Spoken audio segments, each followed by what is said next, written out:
Hello and welcome back to another video from the Mike Clive and 5 channel. On today's video, we are going to be going through the Manchester United defeat at Old Trafford. I said before the game in the preview, there are a couple of areas that I think we could hurt Man United. And those were crosses into the box and being ruthless in transition. And this game was a weird one, right? I feel like it is definitely an opportunity missed. I really do. Because, Ten Hag survives another week. I don't think they were particularly amazing. I think they were the better team in the second half, for sure. But in the first half, I saw enough from Brentford to make me think at half-time that we were going to go on and win the game. We get the good chance, or the good goal, I should say, from Ethan Pinnock just before the half-time whistle goes. And at that point, I think it would be fair to say that a 0-0 at half-time would have been a fair scoreline at the break. But to go into the break with the 1-0 lead, I think it's really disappointing to come away with a 2-1 loss. And the change in intensity, I think there was a slight change in shape. I think there was also in the first half an aspect of the game where I thought that Man United actually found out our press quite quickly and were able to kind of play on that in the second half. I think our ability to deal with Alejandro Garnacho down the left-hand side was something that we should have addressed at the break, because against Vandenberg, it was a complete mismatch and he was their danger man throughout. But what I want to sort of say from this, and I don't want to lose my head, and maybe I was slightly too optimistic going into this game, but what I do want to say is that if we'd have looked at our fixture list at the start of the season and seen that we were going to play Liverpool, Spurs, City and United in our first 4 away games, if you'd have said to me at that point that we were going to lose all 4 away games, I probably would have been okay with that, depending on the manner of the loss, because, I think Thomas Frank has definitely established that he can definitely mix it up with these bigger teams and we can get results at these sides that you don't expect us to. However, I do think that considering we have been in all of those games, bar maybe Liverpool, to have not taken a point out of them, considering we scored first in 3 of them, I do think it's a little disappointing. Having said all of that, I have got some screenshots from the game, mostly from the first half, because I feel like that's where we did all of our good work. Some from the second half, in which I felt like we faded. It seemed like we ran out of ideas. We brought Fabio on, we brought Wissa on, and it was great to see him back, by the way. And we brought Yarmo on. We switched to a kind of 4-2-4 and really going for the result. But I feel like once United got their second goal, for whatever reason, I don't know, the momentum kind of just shifted. They had kind of spurts with the ball. We had spurts with the ball, but we didn't really do anything with it at all. And I think definitely going into the Ipswich game, I'm super confident for that one, to be fair. And that might come back to bite me in the arse. But I think our home form and when we played against teams, or the games we've expected to come out of with points, we have come out of with points. We have taken 10 points from a possible 12 in the games that I would have expected us to take points from. I would have actually expected us to take points from United, and I think if we could have kept our intensity from the first half and our patterns of play and our passing in their final third, I do think that would have been a possibility. However, I feel like, I don't know, for whatever reason, the game is slightly got away from us in that second half. And, considering all the noise around Thomas Frank and the real genuine possibility that I alluded to in my last video, that it could be Erik Ten Hag's last game at Manchester United, I do come away with the game with a sense of disappointment, which, in a way kind of shows how far we've come. We're coming away from Old Trafford thinking, wow, what if? It could have been something really, really different. But it's not the end of the world by any stretch of the imagination. I think there's positive takes from the first half. The second half, I like the fact that Thomas Frank came out and said that we didn't hit the levels we need to. I feel like there's been times in the past, I'm thinking about Man United games, to be fair, when Thomas Frank has come out and said, we destroyed them, or the levels were really good. He acknowledged that the first half was really good, second half was really bad. So, I think there's a few takeaways from this. We're going to talk about Kevin Schade. We're going to talk about Sepp Vandenberg at right back. We're going to talk a little bit about Johan Wissa and him potentially coming back into the fold for Ipswich. And I just want to say thank you again for the good response to my last video. I think I posted it a little too late in terms of it coming out on a Friday and the game coming on a Saturday. But yeah, I want to thank you for all of the views, all of the new subscriptions in the last kind of week or so. Please hit the button below. I noticed again that there was over, close to 700 people that watched the last video, but I'm still only around 200 subscribers. There's a little bit of a discrepancy in the views and the subscribers. So please, if you haven't already, go and subscribe to this channel. The link for the Ealing Road podcast will be in the description of this video also. So if you haven't watched our podcast, which is out now, go and do that as well. Let's just get straight into the video. So this is where we're going to start. I'm going to start by talking about the lineups. And I think I mentioned at the top of the last video that it was going to be interesting to see where Thomas Frank views Man United at this moment in time, because obviously we've spoken about it loads. Thomas Frank's approach when it comes to playing big six sides or teams like pushing up towards the higher end of the table is normally to revert to a back five. And I was a little bit surprised because I think this is maybe the kind of first deviation from that approach to see the way that we lined up. As you can see, it was a 4-2-3-1 in possession. It was a 4-4-2 out of possession. I'm going to get into that with the screenshots that I've collected. But to see this backline, Ajer, Pinnock, Collins, Sepp, 4 centre-halves across the backline. Thank you, Pep. It was positive to see. This is kind of, if it was going to be a 5, you'd imagine that KLP would slot into left wing back. Ajer would come across there, and we'd have this kind of thing going on with Brian and Schade kind of interchanging up top. But it wasn't. KLP out on the left, Ajer pushed out to left back, Pinnock in there, Vita in there, and then again we're going to speak about Damsgaard because again I thought he was the best player on the pitch, at least from a Brentford perspective. But this is how we lined up. Schade as the 9, KLP holding the width on the left-hand side, and Brian down the right. United made a couple of changes. Kobbie Mainoo was injured, who actually got injured after I posted my preview. So he was going to be a big part of, or an area that I thought we could exploit quite well. But it turns out that Casemiro came in, Eriksen came in, and De Ligt came in for an injured Maguire. So when I saw the lineups, I thought, right, well, Casemiro and Eriksen, there's not a lot of legs in there. And I felt like our midfield really did well in that first half to kind of control the game, making runs. Damsgaard was popping up in these pockets where I thought that we could hurt them in between the lines of the midfielders and the defenders. We're going to get into that. The lineup was really strong, I thought. And United's lineup with that ageing midfield, Bruno had a really good game, to be fair. But this front three, Højlund, Rashford and Garnacho, I said it in the preview, those three have the potential to hurt any team in the league, especially when they're on it. Garnacho is always a threat. Højlund is a really good player, and I'm going to get into how he, I thought, kind of terrorised Nathan Collins all day long.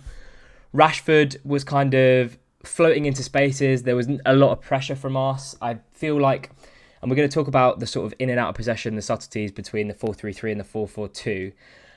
Rashford had a lot of time on the ball, I've picked out a few screenshots where he kind of picks up the ball sort of in and around these areas where he's in between our midfield and our defence, or we're camped back, so Norgard and Vitali and Damsgaard are 10 yards further back, and Rashford kind of picked up the ball in and around these areas and be able to kind of hit it to the back post, which he did for their goal, or have a shot on goal, or send a cross into the box. And we were uncharacteristically poor at defending our box.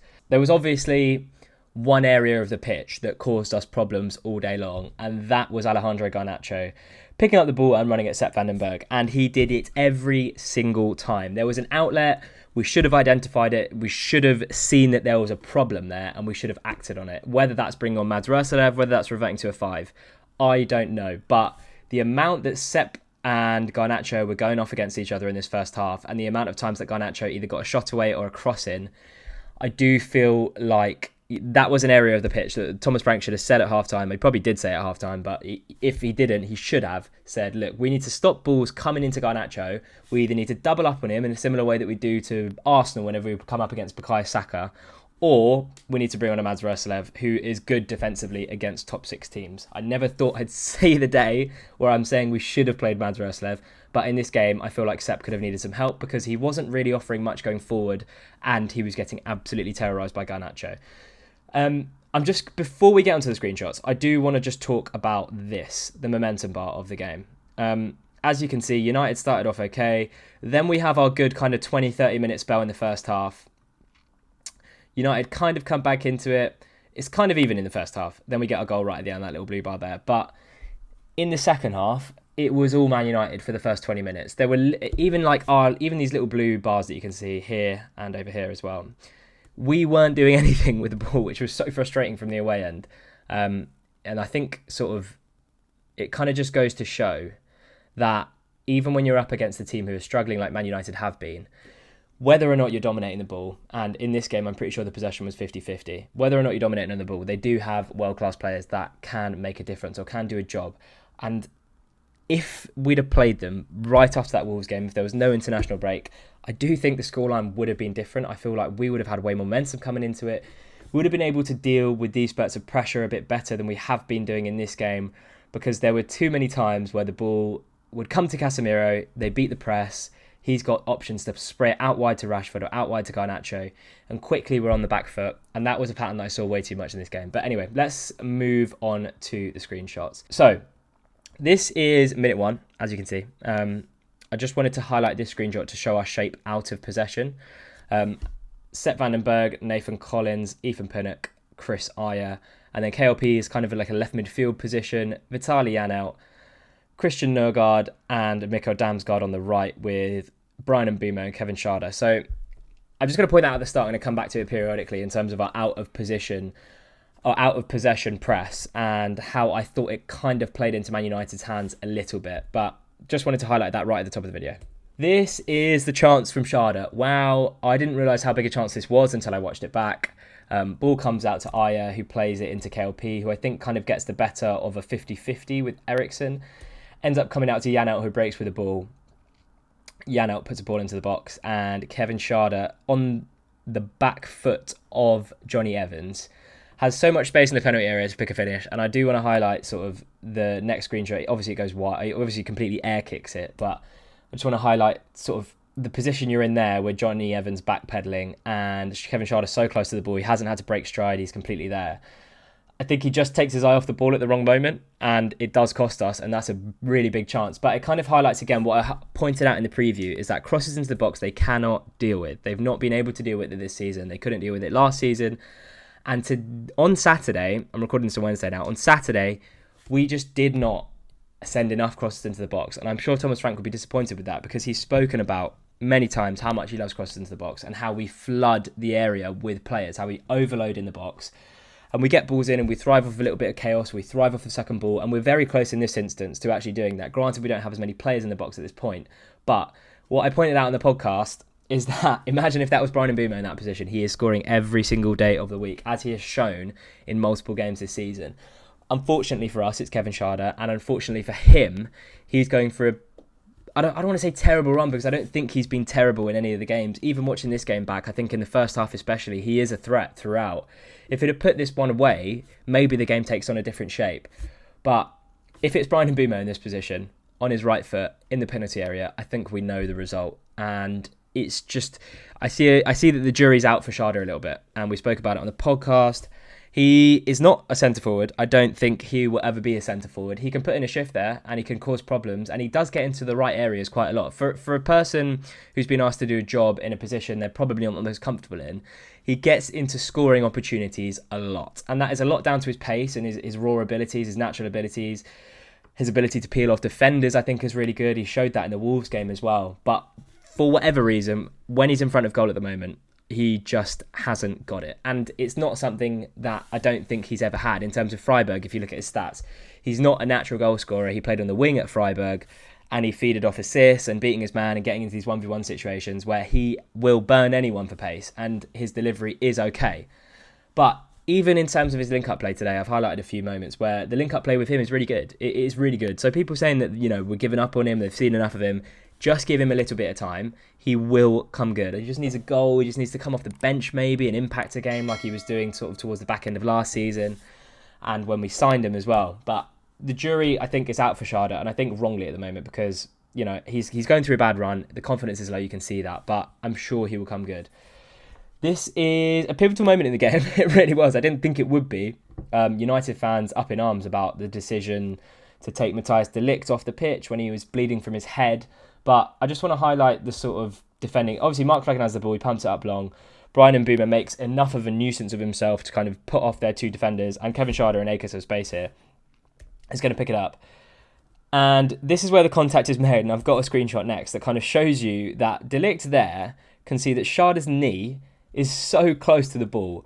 how he's reading the situation and thinks, I need to go with my head here to win the ball. He's already like a couple of about a metre away from him, and Schade's knee is about to make contact with the ball. So to go in like that, it's just is not great defending. And I highlighted Matthijs de Ligt's 1v1 defending, and to be fair, I think he actually had a really good game against us.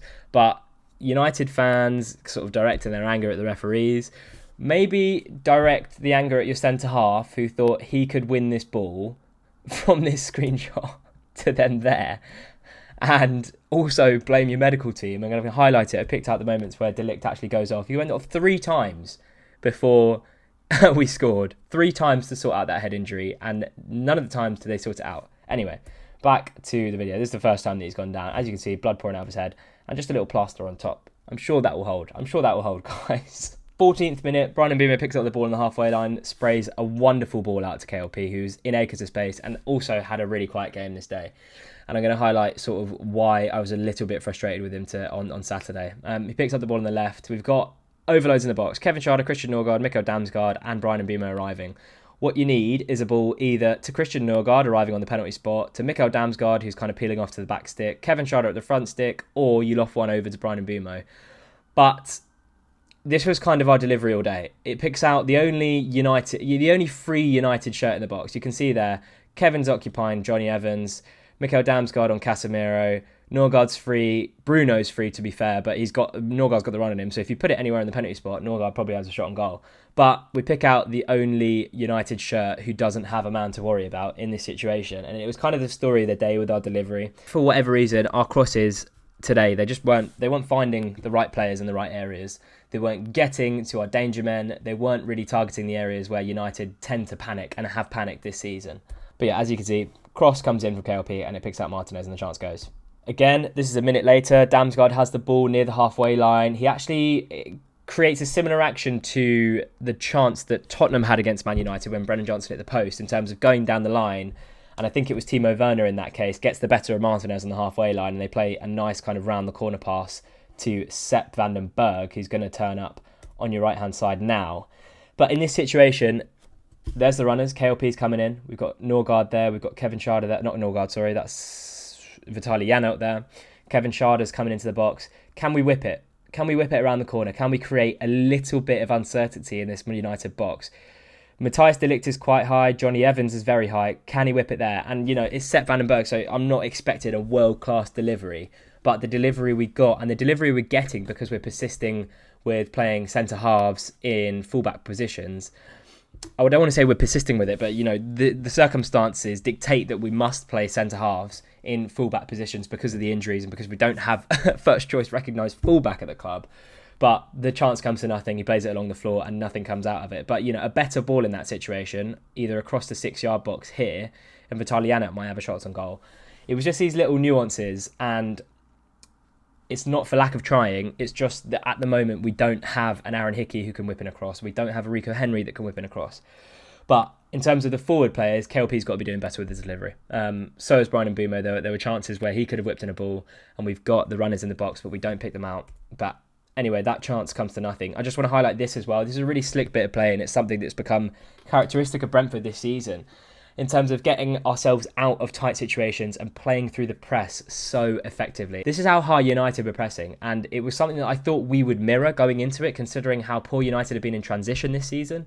But for whatever reason, our press was a little bit lazy at times. One would go and no one else would follow, and then they'd break out, and then they'd advance 20 yards further up the pitch, and all of a sudden, Garnacho's 1v1 against Sepp. But anyway, back to this. Ball comes out to Fleckham. Some nice play between Collins, Van den Berg and Damsgaard. Damsgaard picks up the ball, and he was just doing these little body feints, the little drops of the shoulder so much during this game. Like you can just see Damsgaard, when he gets the ball now, there is no hesitation. If he thinks he's going to try it, he's doing you. There is no hesitation. If he thinks that you're not going to get to the ball, he's going to drop the shoulder and go the other way. He's going to take his time, and I love to see this. He's a cultured footballer, and it's taken so long for us to see this, but I'm so glad that we're seeing it now. We've said it so many times, the only thing he needs to add to his game is goals, because he does get in good positions. There was a chance at the start of this game from a corner where it comes out to him on the edge of the D, and he kind of scuffs his shot. But in these little tight areas, 1, 2, 3 United players around him, has he got the composure to just stop and think, can I get out of this situation myself? And because he's nimble and he's agile, and he's got a good football brain. He knows that he can. So he kind of takes his time in the ball, stops, turns, gets away from two, plays it in to Kevin Schade, who then, again, like what I said earlier, he's actually okay at linking the play. There were so many times where the ball would come into him from these wide areas, whether that's Aya or KLP or Sepp or Damsgaard, and he plays a lovely little bounce pass, and we're away again. Comes to nothing in this instance because I think Damsgaard passed, well, the pass back from Sepp kind of makes Damsgaard kind of break his stride a little bit, and then he ends up playing a ball out to KLP. But it's great to see us playing the ball along the floor and being able to get out of tight situations. Common theme at Brentford these days. Next clip is Flecken's drop from the corner, and I feel Matt, if you're watching this, shout out to Matt. He said that this kind of chance roused the crowd, but it wasn't what we needed in the moment. It really wasn't, because the United crowd was dead. It was so flat. And as we started to get on top of the game, I want to point out to the people that travelled, wow, why can't every away game be like that? When it was Liverpool, the atmosphere at Liverpool was diabolical. And I know it's dictated a little bit by what we're seeing on the pitch, but from minute 1 to minute 45, the crowd at Old Trafford that day, it was all Brentford. You couldn't hear anything from the Stretford end, but it's chances like this that do get them up. And especially in the second half when they got their goal, the atmosphere just completely changed. It went from, you could just sense it in the air. When we were on top and when we were getting these chances and getting into their area and having touches in their penalty area, you could sense them getting nervous. And chances like this from Flecken, they don't do anything to help that. But he actually ends up making a really good save from it. So I'll give him some credit. Obviously, this isn't a good look when you fail to catch that. But to be able to recover so quickly and get the ball off the line, fair play to him. So this is around the 25-minute mark. And I feel like this is where United, going back to the momentum bar at the start, we had that little spurt where we were good. And then United had a little bit of more before half-time. And this is, I think, around where it happened. And I think it was because United kind of figured out how they could get out of our press quite easily. And when Onana had the ball, when the centre-halves had the ball, how easy it was for Bruno Fernandes, who you can see at the left-hand side of your screen here, to just drop into these pockets, or Casemiro to drop into these pockets, or Eriksen to come deep. And it would bait Schade into the press there, and then he leaves a man open, who is Dalot in this instance. And I do just wonder whether that 4-4-2 out of possession was a little bit detrimental to the way we wanted to press. From how United have played this season, I pointed it out in my preview, when they were bad against Tottenham and they were bad against Liverpool. It wasn't that they had trouble in forward areas, it's that they had trouble progressing the ball up the pitch. And they did it very little. And it's against Spurs and it's against Liverpool. These are really, really good teams. But I thought that we would have been a little bit more aggressive in our press, considering how aggressive we were against Man City, who are one of the best teams in the world, one of the best teams at playing out from the back. They're always going to have more possession than you. To come up against a team who are on the other side of that spectrum, who are pretty terrible at playing out from the back, have been caught in transition multiple times, have a player like Casemiro, who's like almost 50, and was completely ripped to shreds by that Liverpool game, and memes relentlessly how we didn't think, well, Mikkel Damsgaard's a good operator in there. Should we get free up top so we can have Brian as the spearhead on the right, KLP as the spearhead on the left, and Schade through the middle, push the defence further up, push the midfield further up, so that we're pressing them a little bit higher up and being a bit more aggressive with our press. I know there are caveats to that. If they do work it out, then we're a little bit more exposed in those midfield areas, but with the legs that they had in terms of Eriksen and Casemiro, it's not as if those two are going to be bombing forward. They're not going to be a Mikkel Damsgaard, they're not going to be a Christian Norgard. The only threat that they had, or the kind of midfield composition of United in this game was kind of difficult to read. And I'll go back to it, to the touch map. When you look at the heat map of these United three, you've got Casemiro there as the holder, Bruno as the 8, and Eriksen up top. But they were kind of all interchangeable at the same time. In comparison with our three, we're quite rigid. There's Vitali, there's Christian Norgard, there's Mikkel Damsgaard. So out of the three, it's only really Mikkel Damsgaard that's going to be pressing in those front areas. And I just wonder that if we'd have had three up top, I'm going to go back to the tactics board here. If we'd out of possession not been like this, with Brian and Schade as the kind of spearheads, so that if one of them goes, for example, if Schade presses De Ligt there, he can play a pass into Casemiro, and because our midfield is quite far back in this instance, Casemiro can pick up the ball and play a bounce pass to Dalot or play it to De Ligt, and they're out. But I do just wonder if we could have been a touch more aggressive in terms of our press. Have KLP up higher, have Damsgaard up here, Vitali up here, and Norgard up there. So that when we got into these areas, we've got KLP to then press Delo, or we've got Brian to then go and press Martinez, and we've got Damsgaard higher up the pitch to kind of occupy these areas. I do just wonder if that out of position 4-4-2 was to the detriment of us being able to win the ball in those final third areas where United have been so vulnerable in previous games. But anyway, I'll go back to the slides. In this instance, Bruno Fernandes comes to get it. He plays it out to De Ligt. It works out to Rashford, who then plays a ball into the box. Thrives off a little bit of chaos, comes out back to Casemiro, and he plays off Garnacho. And then, in this area, and I said it in the preview, and it's not like a ingenious thing to say. Garnacho is a dangerous player. He's always going to look to beat his man. I don't know if Thomas Frank just thought, let's see how Sepp deals with it. But in this instance, he ends up firing a shot over the crossbar, I think. But it happened time and time again, and it was a warning sign for what was to come in the second half. This is a corner on 31 minutes, and they highlighted it on Match of the Day, to be fair, in terms of De Ligt kind of occupying this space, and that's where Ethan Pinnock actually scores his header.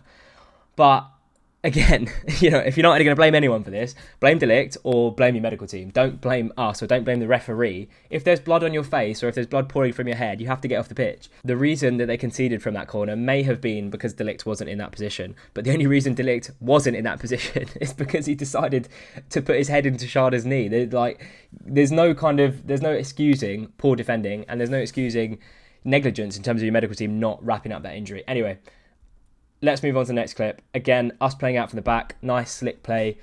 Flecken finds Vitali in a bit of space. He uses Pinnock, then goes out to Aya. Vitali makes the run across. I think he comes from deep to kind of go line. And then, again, he gets the better of Dalot. KLP's then off. And it was these positions that I found KLP really frustrating, because you consider him going up against Wan-Bissaka in the West Ham game, and you think of his 1v1 ability, and I've spoken about it. He's not the quickest. He doesn't have all the flicks and tricks that a kind of flair winger would have, but he does have the ability to commit defenders. And more often than not, he will win something. He rarely gives the ball away, KLP. But in this game, it felt like every time he got on the ball, he didn't really, I noticed they're doubling up on him here. I don't think he ever had like a clear run at the fullback. But even so, Dalot's no slouch. So it was always going to be difficult for him today. But can he get the ball in? Can he play in Schade there? Can he get his head up? Does he have to look for the take on there? And granted, he normally does get the better of these situations, whether he's going to be his fullback or not. But in this situation, I think the ball just ends up fizzling out, and De Ligt did a job on him here. And it actually leads on to a United chance where, as you can see here, Aya comes tight to Højlund. Højlund gets the better of him, who then plays it out to Rashford on the right. And this is an amazing ball from Marcus Rashford. I didn't realise he had this kind of passing ability in his back pocket. I think we've seen it in kind of spells, but it was almost like he was their creative spark on Saturday. And this ball from the byline to right into the stride of Garnacho. He doesn't have to break stride at all. But again, highlighting the problem. We can't let the ball progress from out here to then all the way up on the left-hand side of the pitch, on the right-hand side of the pitch, and then leave Sepp in a 1v1 against Garnacho, which is what happens. But Højlund here, his hold-up play on Saturday was amazing. I feel like it was probably the best the centre-forward has played against us so far. And we've played against some decent centre forwards, Haaland, for example, but his hold-up play wasn't at the level that Højlund's was on Saturday. We played against Dominic Solanke, who you could argue is probably better off the ball than Højlund is.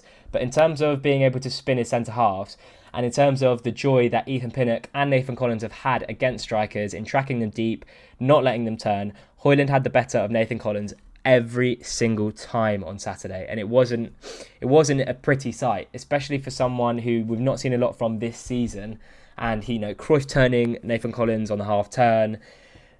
It was obviously a directive from Frank. When I spoke about the Wolves game, we spoke about Ethan Pinnock getting tight to Strand Larsen, and that was a clear directive. You looked at Ethan Pinnock's heat map that day, and it's the complete opposite from what it was on Saturday. Pinnock was the one that was dropping deep, and Nathan Collins was the one that would normally get tight to Højlund, and probably because he's the more mobile of the two out of Collins and Pinnock. But it was a big problem, and we failed to deal with it. In this instance, it works out to Rashford, and Garnacho has a chance on goal. But the warning signs are there again. Just spoke about it. This is the clip where Højlund absolutely spins Nathan Collins inside out. Ball comes out to De Ligt. Dalot has a look, and Højlund's there, occupying the sort of middle of the pitch. We're quite high up at this point already, but you can see Collins just on the left-hand side of your screen there. Collins gets tight, and just the neat little flick from Højlund to just bring it away from him. It is a really nice touch. It's a really nice touch to get away. Comes back out to Garnacho, who, again, constant thorn in Brentford's side. He ends up having a shot this time, but I don't think it comes anywhere. So this is a chance for Brentford. Casemiro picks up the ball deep. We're actually quite high up the pitch at this point. But he tries to thread it into Rashford. I think Christopher Ajer comes across and sweeps it up nicely and then goes on one of his major little runs that we know that he likes doing. Ends up to Damsgaard. Again, the pass was a little bit behind him, so he kind of had to stall his run a little bit. But I just like, in this situation, if you can go watch the highlights back or you can go watch the full match back, his awareness and his calmness on the ball to just stop and think, actually, there might be a better pass on down the left, which is exactly what he does. Plays it out to KLP, and we get into this position. KLP ends up going back at this point. Why are we not getting the ball into the box here? I do not know. Why isn't he using Ajer in the middle? Why is he not picking out Schade, who's managed to get away from Evans quite well?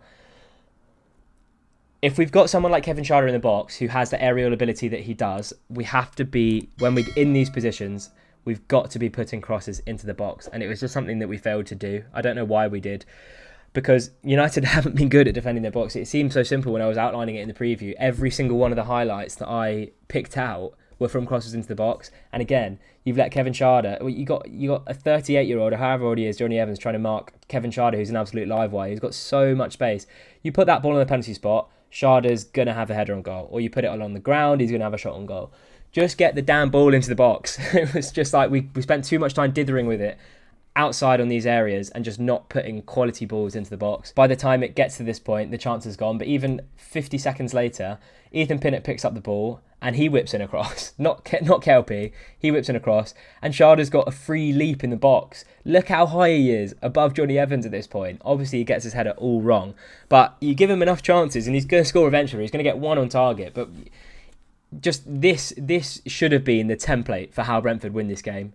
And it just wasn't. It really wasn't. And it's really frustrating to see, because if we were putting balls into this box just like this, even if he scuffs it, even if Evans gets there before him, we've got so many players in and around these areas, 1, 2, 3, 4, 5 around him, that we can feed off the scraps and we could potentially get a goal. And we didn't use our crosses to the best extent, I don't think. Again, this will be the third time that Højlund has gone off for this dry blood that Erik Ten Hag was saying. To me, that doesn't look like dry blood, mate. Again, the third time that he's going to go off and receive treatment. No, that was the second time, right? That was a warning. 4 minutes later, another warning. Still got blood in his head. He still has to go off.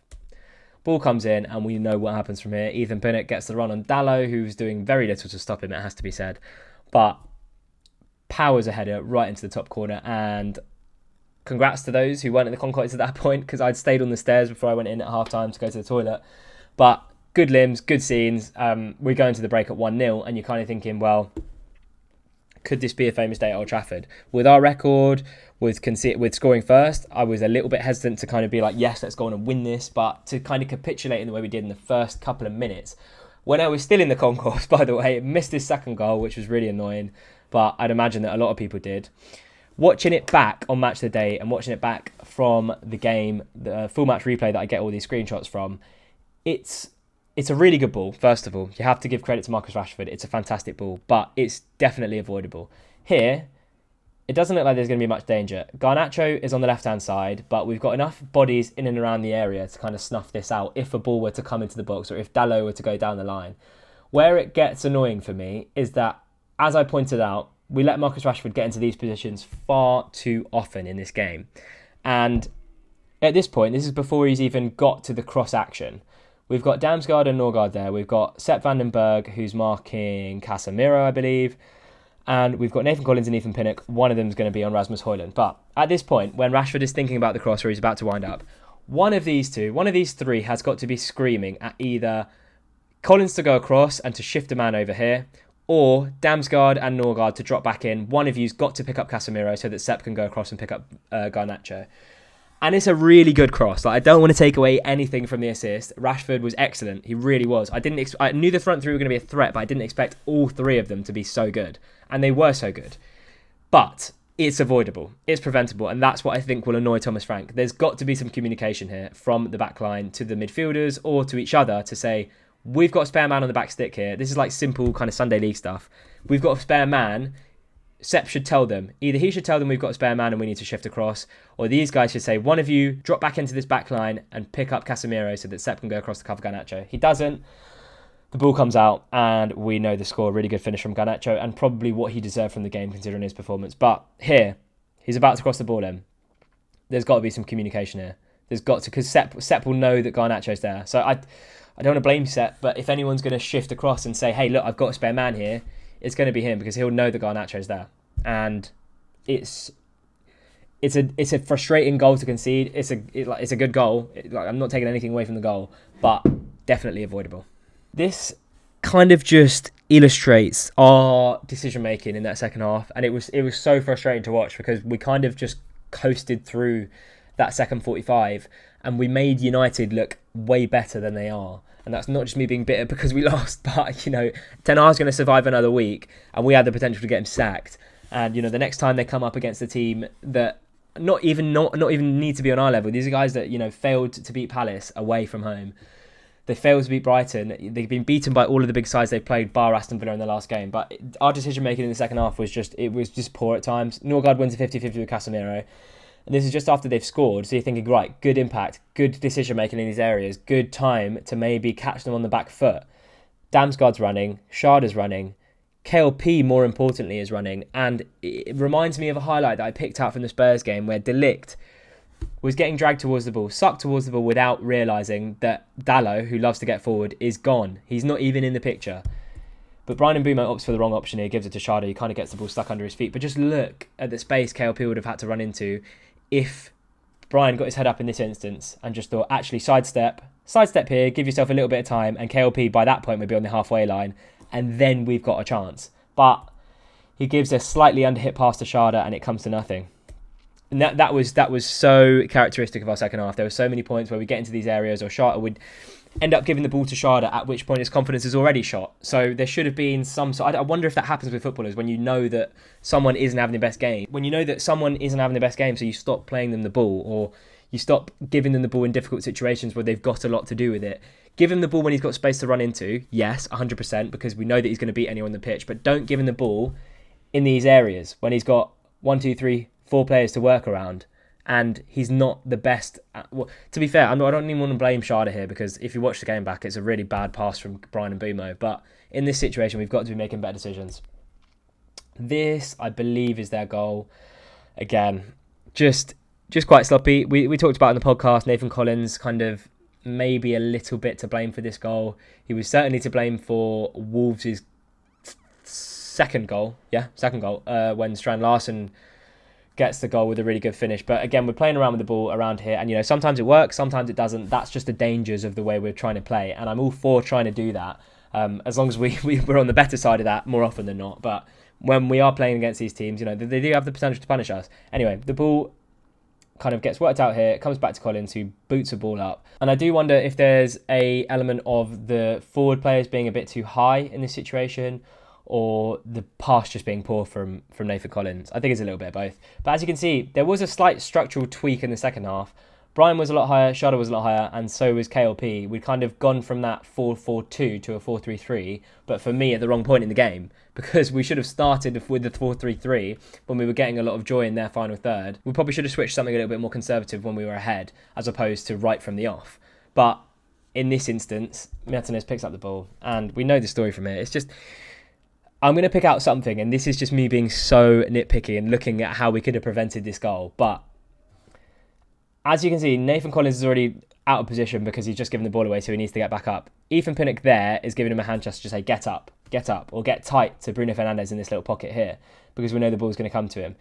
For me, if you're saying get up to Nathan Collins there, you should probably be getting up as well, considering how high Christopher Ajer is and how high Sepp is. This is a disjointed back line, and granted we've been caught with the ball deep into our third, so we're not going to get back, we're not going to be structured or as structured as we would have been if the situation was different. But this hand gesture from Pinnock, if he gets up at that point to the level that Collins is with, then he plays Højlund offside. I don't know if that's being incredibly nitpicky, but do let me know in the comments. It was a nice goal again. They scored 2 really good goals. Really nice flick from Fernandes and a really good finish from Højlund. But again, can Pinnock get a little bit higher up here? Can he push up tighter to Rashford? If he does, if he's in line with Rashford, or if he follows Rashford, or if he stays around the edge of the D, then he's playing Højlund offside.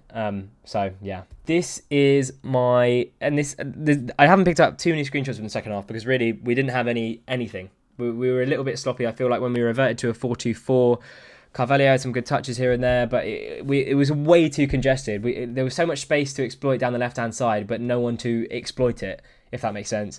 Christopher I would get the ball and look a little bit perplexed down the left. So it actually ended up looking a little bit like this towards the end.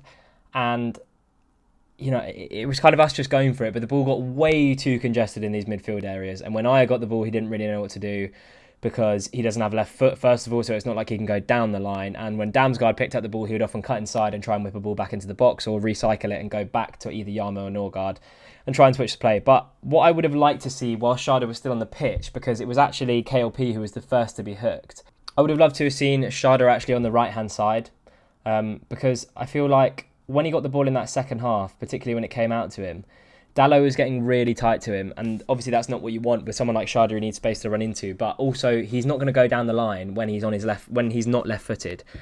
So, in a similar way that, you know, Brian likes to cut in, but if we'd have kind of switched it up at that point, I feel like Schade, if he got the ball with his right foot facing that way, he could have maybe got Martinez a little bit. He's first of all playing out of position, but it would have been something that I would have liked to see. But again, we get into these areas, and it was just so frustrating because this second half we got into these areas down the left or down the right a lot of times, and we were kind of trying to be a bit too tricky with it. Whereas, you know, we've got someone like Schade on the pitch, so let's use him. Let's use his pace. Let's use his attributes. Let's get him on the right-hand side where he picks up the ball there, and maybe he can just burn Martinez.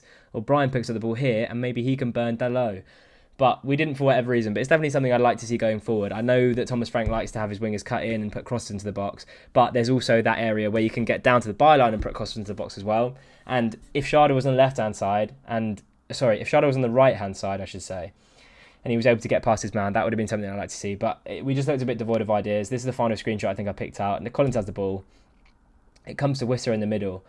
He has a little look, makes a bit of space for himself to become available here. But Collins should give him the ball there. Collins has to give him the ball there. But for whatever reason, we were just being a bit cautious with the ball in possession. I don't know if that's because we were scared about United on the counter, and Dalot had a lot of room to run in the second half of this game, and we were getting caught on the counter quite a bit. But Wisser's made the space for him there. He comes in here, he's not going to get it. He pulls out to the right, and Wisser was trying to drop deep into these areas, but if you give him the ball there, then he's got to turn, and then Fabio's off. Aya can make the run, and Yarmo's there too, as well as Brian. But it was the frustrating thing. The second half was just so frustrating to watch. It really was, because we had plenty of the ball, but United had the more opportunities, and we failed to recognise the threat that Garnacho was posing to Sepp. We failed to be proactive at times in midfield. Our midfield, for some reason, I think Damsgaard was the only one like really trying to make things happen. Vitali, who I thought was outstanding in the first half, didn't do much in the second. Norgard, who I thought was outstanding in the first half, didn't get forward as much in the second. Damsgaard was the only one of that midfield three who you thought, okay, now we can build on something when he gets on the ball. But it was just so frustrating to watch. Genuinely so frustrating. Just to kind of highlight the threat that these three pose the whole game. It's like, in terms of the stats, in terms of the attacking stats, carries, progressive carries, shot creating actions, passes, touches, these three are very high. To see Marcus Rashford having 60 touches, almost acting as their playmaker, only 12 fewer than Bruno Fernandes in this game. Those three were just at it. They really were. It was probably those three's best performance of the season. I think United fans will definitely agree in terms of their front line firing. But Garnacho's stats here, 32 carries, 10 progressive carries is wild. 39 carries for Rashford, 4 progressive carries for him, 4 shot creating actions for Højlund, 3 for Garnacho, and 8 for Marcus Rashford. That is huge. In comparison, we go down to our stats. Mikael Damsgaard is the one I've highlighted because he was one of our players that was kind of leading the line in terms of taking the ball forward. You can see here, 67 touches. He had our 4th most touch on the team behind Christian Norgard and our 2 centre-halves. But in terms of his attacking stats, 48 carries, which is streets ahead of any United player, 4 progressive carries, 3 shot creating actions, who's just behind Brian and Mbeumo in that. But it's not enough for a team outside of the top 6 to go to a top 6 and win. These kind of stats, you can't just have 2 players who are the only one carrying the ball forward and the only one creating chances. Normally KLP's up there. I mean, in the last game against Wolves, this would have been sky high. I've showed his stats from previous games where his shot creating actions and his carries are up there. But in this instance, 1 progressive carry is not good enough. Kevin Schade, again, 2 shot creating actions. He's obviously had that big chance in the 3rd minute. But our attacking players did not work in that second half. And theirs did pretty much throughout the whole game. And I think that was a big difference between the two teams. on to Ipswich. There's going to be a full Ipswich preview on the Eden Road podcast account coming out on Thursday, so go and subscribe there. But I do think maybe, Dan mentioned it on the podcast, I do think maybe that it's time for Schade to have a rest and come off the bench and trying to impact the game in that way. I'd love to see Fabio from the start in terms of having an extra body in midfield who's slightly more creative than someone like Vitalian out. But I don't think, we need to make wholesale changes. I think with the players that we've got coming back, it's great to see Wissa back on the pitch. It's nice to see Rico back on the grass. Nice to see Igor Thiago and Gustavo Nunes back on the grass too. We're only going to have more firepower against these teams in the top six. It's only going to get better. And when we play these teams at home, I do think it's a different story. We're going to these big imposing grounds, and when the Stretford end got up and when United scored their second, it was a completely different game. When we had the ball in the first half and we were knocking it around in their defensive third, you could just sense there was just an air of uncertainty around Old Trafford. And unfortunately for us in this game, we didn't quite get the rub of the green. But the second half performance, I know Thomas Frank would be so disappointed with. But Wissa's back. And I think that changes our attack completely. I think having Wissa and Mbeumo feeding off each other in a similar way that they have been prior to Wissa's injury is going to be massive. Their partnership, I think, is going to carry us through a lot of the season and is going to provide our main attacking threat, I think. I think we can definitely say that now. But yeah, I don't want to see too many wholesale changes. There's just little tweaks to be made. I'm confident ahead of the Ipswich game, considering our starts to the season and their starts to the season. You would have to say that it looks like a routine 3 points. I don't want to jinx it, but Wolves were bottom of the league, and I was worried about that game before we came into it, and it should have been. It was nowhere near a 5-3. It was closer to 8-2. We genuinely could have had 8 that day. So putting the ball in the back of the net isn't a problem for this team, and don't think it has been. It's just defending our area at points, which is weird considering how we've waxed lyrical about the form of Collins and the form of Pinnock at points. But just sometimes there's just like a little bit of lapse of concentration and you get punished against these big teams. You really, really do get punished. And you've seen that in the games where we've been expected to win or the games we're going to with more expectation than hope. We've got points from all of those games. But in these games where it's tighter and they're established international players and it's Garnacho and it's Rashford and it's Højlund, you can't afford to take your eye off the ball at any moment because you will be punished. And that's what happened on Saturday.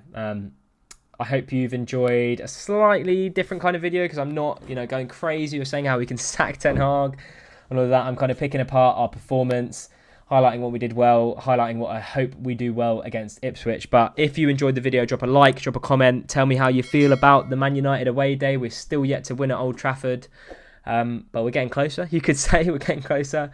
Let me know your thoughts. Who's played well? Who played poorly? Who would you like to see in the starting lineup for Ipswich? Let me know in the comment section down below. Links for all my socials are going to be in the description. Drop a sub before you go as well, and I shall see you on the next video. Thanks for watching.